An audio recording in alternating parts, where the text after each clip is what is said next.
There is a growing concern in the Chargers fan base that Mike McDaniel has yet to officially sign as the Chargers offensive coordinator, and I'm here to tell you it's not time to worry yet.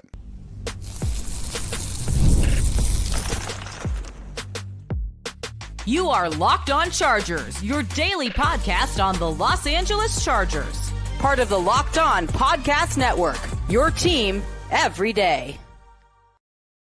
What is up, man? Welcome into the Locked On Chargers podcast. I'm your host, Daniel Wade, joined as always by my co-host, David Droegemeier, and we've been covering the Chargers now for 10 seasons, but this is our 8th year as a host of the Locked On Chargers podcast, bringing you your team every day as part of the #1 sports podcast network. David, what do we got today? Daniel, I know there's some trepidation out there amongst the Chargers fan base that Mike McDaniel has not officially put pen to paper quite yet, but I'm here to tell you that there's way too much smoke around this fire for it not to happen. And we're going to tell you why and give you very good reasons why you should put your mind at ease. Obviously, the other coordinator spot for the Chargers, Jesse Minter, taking several interviews around the NFL, but I think today it seems a little bit more likely that he could come back as the Chargers defensive coordinator. And we're going to get into a way too early mock draft chart for the Chargers.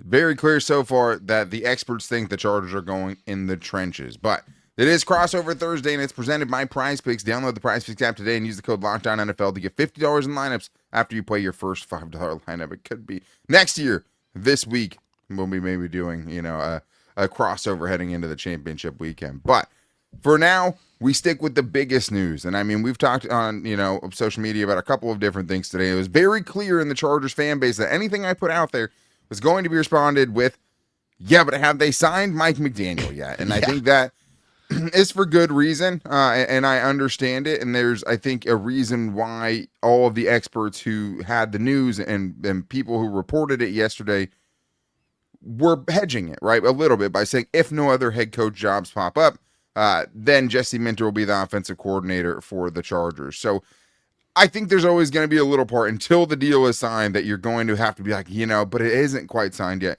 But this is what I'm here to tell you.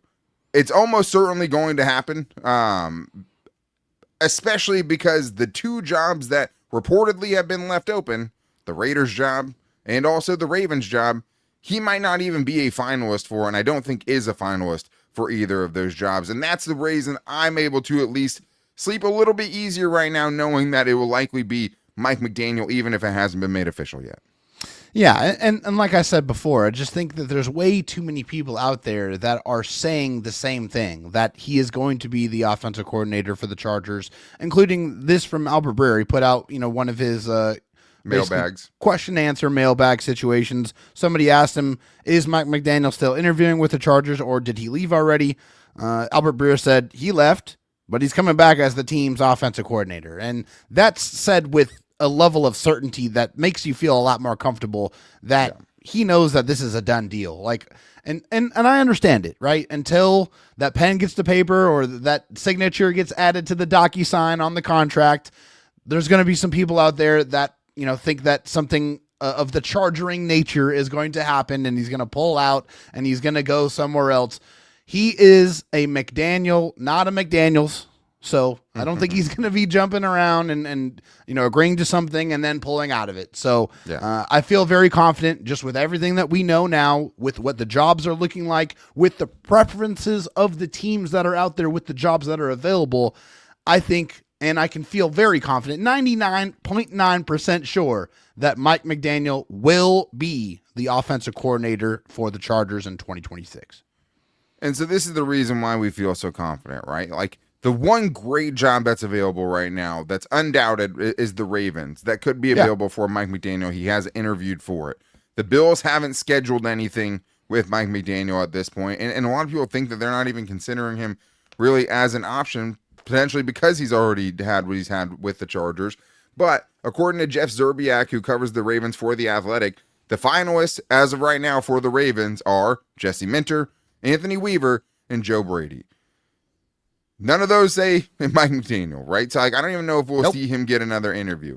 Now, the Raiders are the other one. He interviewed in person with the Raiders on Monday and went away without the job, right? And the Raiders are reportedly leaning towards going with an offensive-minded head coach, considering they're likely going to take Fernando Mendoza with the first overall pick. But the leaders in the clubhouse are Seattle offensive coordinator Clint Kubiak and Denver passing game coordinator Davis Webb, per Jordan Schultz, right? Big names are putting these names out. They also like Jesse Minter, but obviously, offensive minds are one of the big things.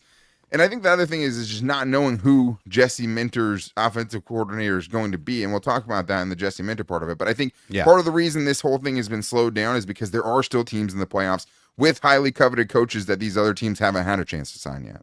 Yeah, absolutely. They can't even talk to these guys until after this week's championship game concludes. So, yeah, there's a couple of jobs out there that, can't really have a, full comprehensive search without being able to talk to these guys. And, obviously, they're one step from making it to the Mecca, to the Super Bowl.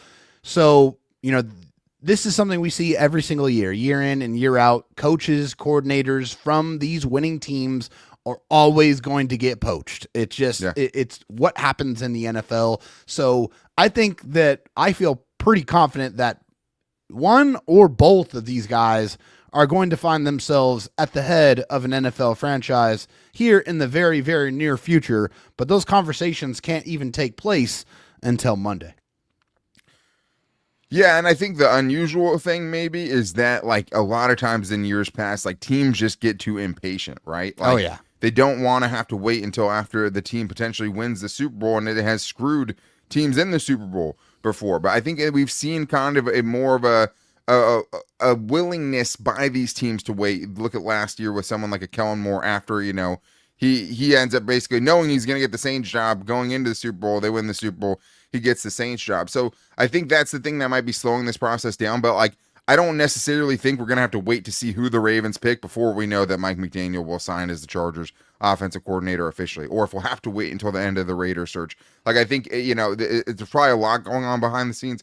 But I'd say right now, like, I'm not going to be concerned about it until I see him going to buildings and doing other interviews. Until that's reported, I feel 100% confident he's going to be the Chargers offensive coordinator. We haven't heard anything about that so far. And right now, it doesn't even seem like he's in the finalist for the places that he won't pull his name out of the search for. That's, I feel like, a lot of agent semantics and other reasons why that could be happening like that. But anytime he goes into another building, there's a chance he doesn't come out of it. Until he's entering another team's building, I'm not going to be worried about it. But the Chargers did seemingly get some good news, David, because Jesse Minter did have a second interview with the Ravens. It was in person on Wednesday and did not come away with a deal.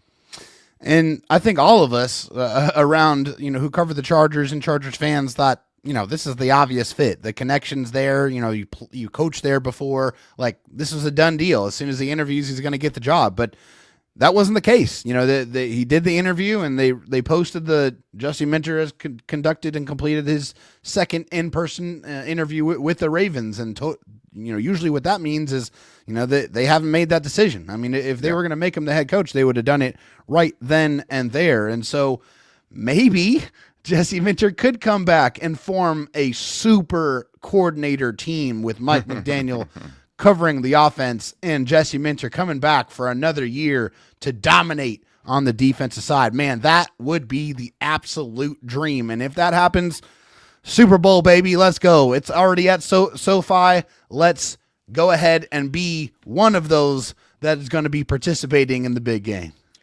And so this is the thing. So he still could be the Ravens head coach, right? But I think is, with how they've done this process, they might want to wait to get some of these other guys who are playoff coaches right now in the building in person before they make that decision.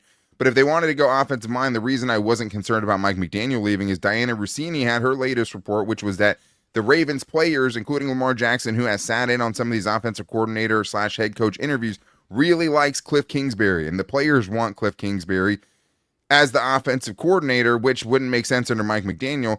And maybe you'd say, okay, Jesse Minter could do that. But Diana Rossini specifically, when reporting it, said that Anthony Weaver, one of the other finalists for that Ravens job, someone who also has history with the Ravens organization, just like Jesse Minter does, would be bringing Cliff Kingsbury along with him if he were to take that head coaching job. So that seems like where they would be leaning if they were going to go with their players, depending on how much you put into that report. But Jesse Minter on Thursday, today, as you're hearing this, is going to go interview for a second time in person with the Cleveland Browns. So he could take the Browns job. Do you want to take that situation with no quarterback? I think that the Chargers defensive coordinator position seems a lot better than the dumpster fire that's in Cleveland going on right now. I mean, if you're going to, I understand the Ravens. I would be less understanding if he left for the Browns, just because, I'm hoping he gets a good chance. I'd be very happy for him if it's the Ravens. I'd be concerned for him if he ends up taking that Browns job. But we still have more to get into because there is still a good chance that he leaves. But as we talked about before, it feels possible that he's back, and it hasn't always felt like that has been a possibility. But if he does leave, are the Chargers an attractive defensive coordinator position? We're going to talk about how many foundational defensive players they have and more in today's Locked On Chargers podcast. What if sports were like trade markets? Now you can put your sports IQ to work in real time with Robinhood prediction markets. It's not you against the house. It's you participating in a live market. You can buy or sell your positions live all game long. Use your sports knowledge in the moments that matter. Robinhood Predictions Market changes the game. It's people moving the action. So when the momentum shifts, you can move with it. I always knew the game, but never had a dynamic way to apply that knowledge. Now I can actually take part live in a market powered by people. You're no longer just a spectator. Play by play, you decide. Trade every play with Robinhood. Now available across the U.S. Download the Robinhood app now to begin. Futures and cleared swaps trading involves significant risk and is not appropriate for everyone. Event contracts are offered by Robinhood Derivatives LLC, a registered futures commission merchant and swap firm. The NFL playoffs are in full swing, and there's nothing like being at the game. The crowd noise, the energy, cheering alongside other fans, watching at home is great, but being in the stadium hits different. The frustrating part has always been getting the tickets, waiting in queues, dealing with logins, and watching prices change right at checkout. That's why the Game Time app gives the advantage back to fans. It's the hack for unlocking amazing NFL tickets and experiences in just a few taps. And I know if the Chargers are making a good playoff run next year, maybe even hosting a playoff game next year, a lot of Chargers fans are going to want to be at that game. And if you're going to make that kind of investment for something, a special opportunity that could be costly, right? You want to make sure you're getting the right price, which is something that you can get with Game Time. You want to know exactly the seat view that you're going to have. You get that with Game Time. And you also know you get the Game Time guarantee, which gives you that real peace of mind. And you want to know you're getting the best price, and that's where they come in. So you can take the guesswork out of buying NFL tickets with Game Time. Download the Game Time app, create an account, and use the code LOCKEDONNFL. That's LOCKEDON NFL for $20 off your first purchase. Terms apply. Again, create an account, redeem the code LOCKEDONNFL for $20 off. Download the Game Time app today and get back to being there live. David, we have been preparing ourselves for a while that Jesse Minter would be leaving, and even though there is a possibility that he could be back now, which maybe didn't seem like it could be, there is a good chance. And I think that for the Chargers, you then wonder, we know how, attractive of a job they were for an offensive coordinator. You get Justin Herbert. The defensive side doesn't really have a Justin Herbert, right? The best, somebody that can impact the game as much as a quarterback can on defense, right? That's just nobody can, because that's the most important position. But it made me wonder how many foundational players the Chargers had defensively. And you had sent me something that Tuli Tuipulotu, Derwin James, both winning all AFC honors this year, which is a pretty big honor considering that means in Derwin James' case, you're the top 2 player in your conference. In Tuli's case, you're a top 4 player in your conference for all the defensive ends and linebackers that they included in there. And I think those guys you could definitely make an argument for, but it made me wonder how many foundational players we think the Chargers have defensively right now.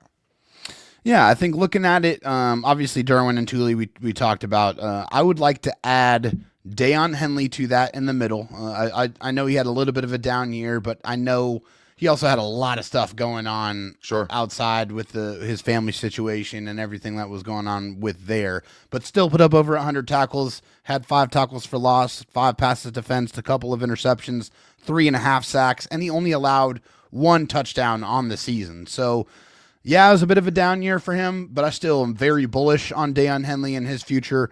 And then in the secondary, I'd like to point to Tarheeb Still. I think Tarheeb Still, even though he didn't have any of the interceptions this year, was solid. 53 tackles, 5 tackles for loss, 7 passes defensed. Also only allowed 1 touchdown with 4 pass breakups. So to me, I think looking at those guys, I didn't put Khalil Mack on there just because we don't know what's going on with the contract. Yeah, we're going situation. with guys that are on the roster right now. Right. So with guys that are on the roster right now, I look at those guys to me as foundational players that you should be very excited to coach if you're coming in to be a prospective defensive coordinator? Yeah, I think as far as who they have right now, those would be the guys that you'd point to. I mean, I think for Derwin, obviously he's a little older, right? Like, and with his physical play style, I mean, this is going to be his age 30 season coming up. Like, that's older for any defensive back for sure. He plays really physically.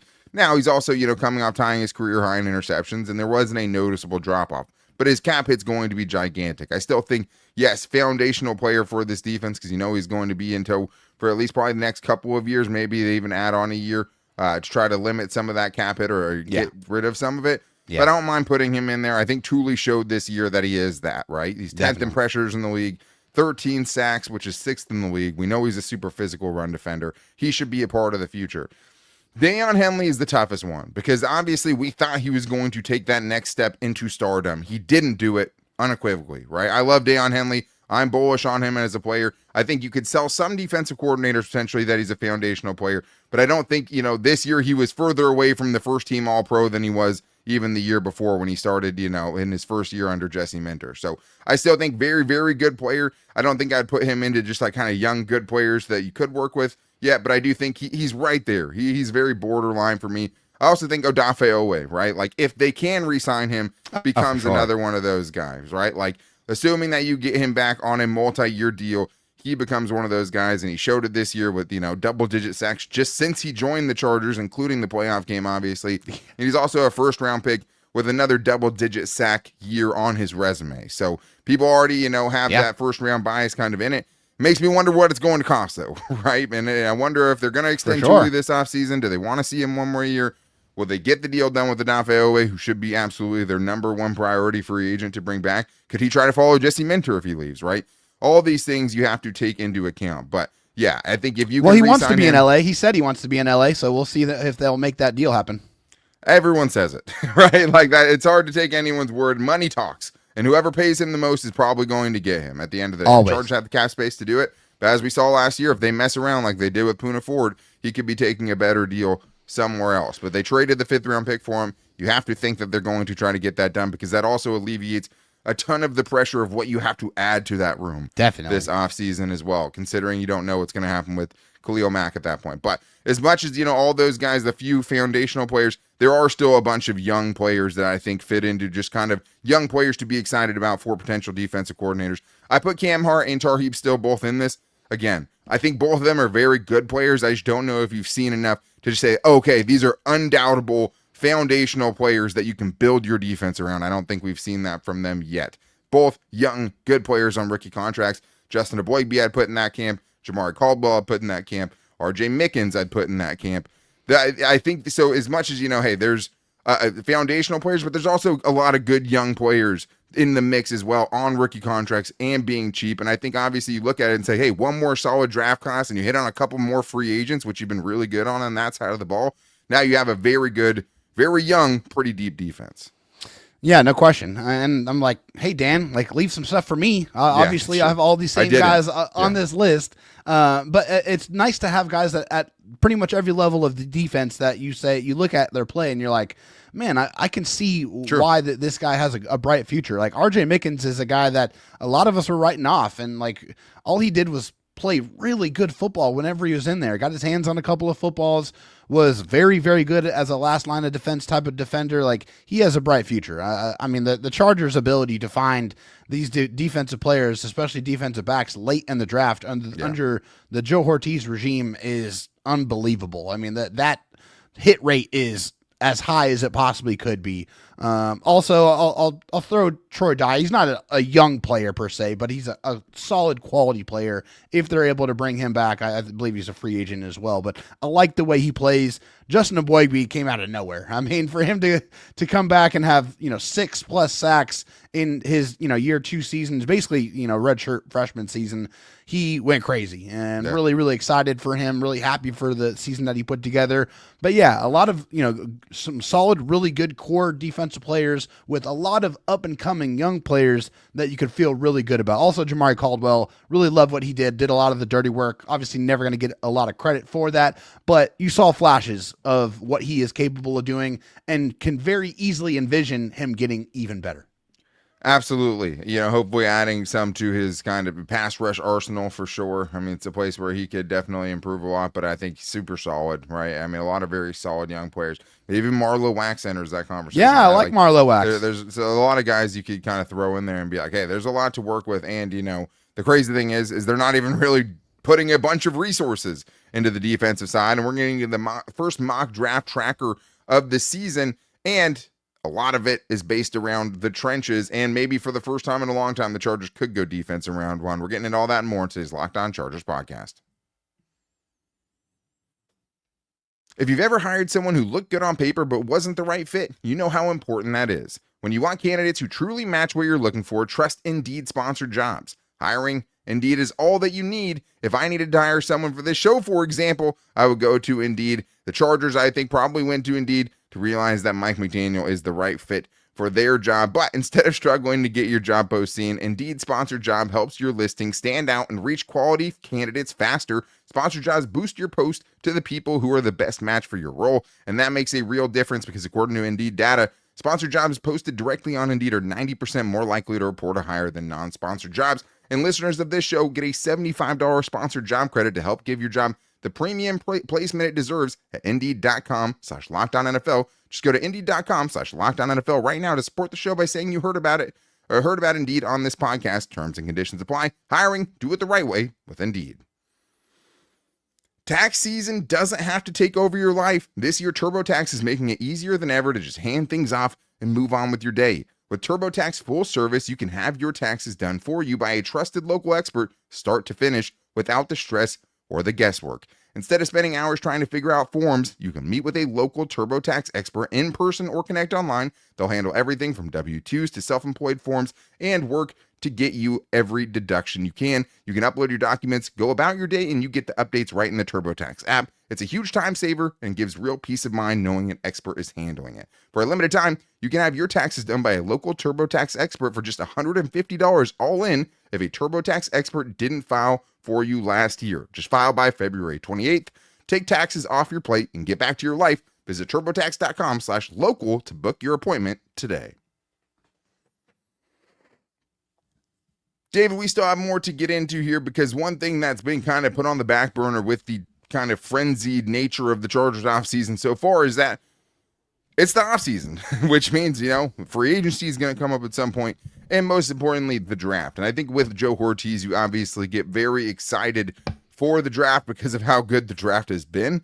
But the Chargers did put out their first mock draft tracker at this point, and I thought it was pretty interesting because 5 of them had the Chargers taking interior offensive lineman, either a guard right now or a tackle they would turn into a guard.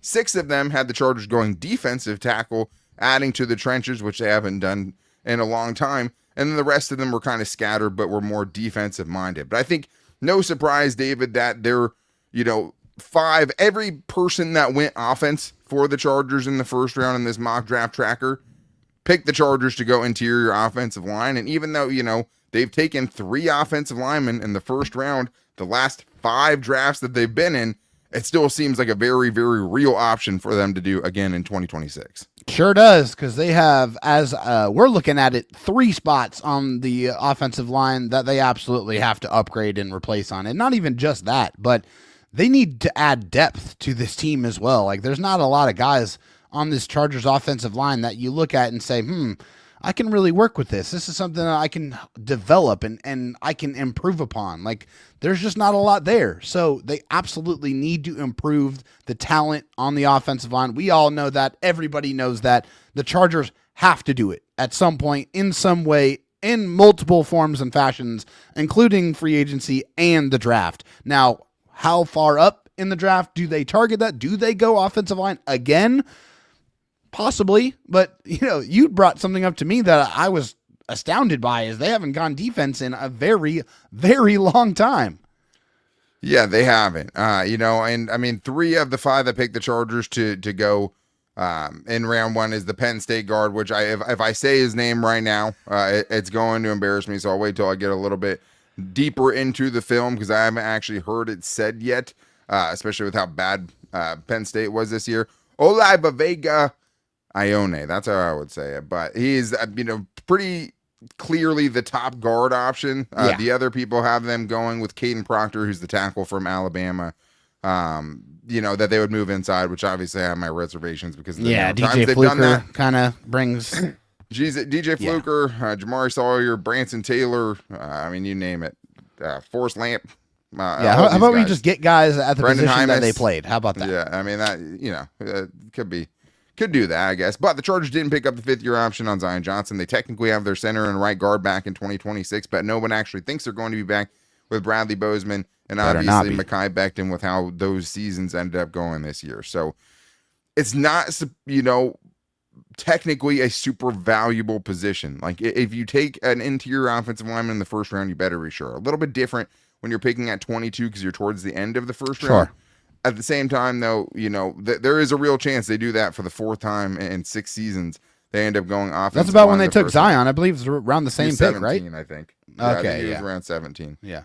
But yeah, so 6 of the 14, like I said, also picked defensive tackle, and I think that makes sense. Tierra Tart, Deshaun Hand, both free agents. I'd be good with them both coming back, for the right price. We're talking about Jamari Caldwell, who showed promise in his rookie season as well. And then we also talked about, Justin Eboigbe kind of coming out of nowhere with 6 sacks. But I do think, David, there's, if you really want to take advantage of those edge rushers that you have, and then you could be potentially signing to big-time deals, the best way to kind of get more out of those guys is by giving them a dominant interior pressure guy that can really change things, push the pocket back, and give those guys an easier job on the outside. No question. Obviously those guys are unicorns. There's not a lot of guys out there that can really be super disruptive in the middle of the defensive line. But if you can get one, man, it really makes playing offense against those type of defenses extremely difficult because, with edge rushers, they're coming around the corner, they can step up. The quarterbacks can step up in the pocket and buy a little bit of time, shift to the right, shift to the left and be able to, get a play off.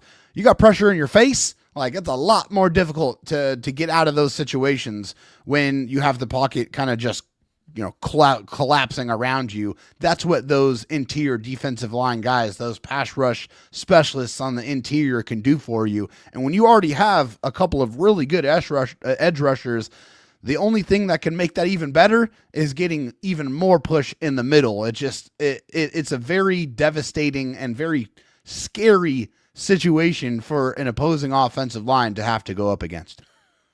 Yeah, and I think the other kind of argument for that is they are hard to find as far as guys who can rush up the middle.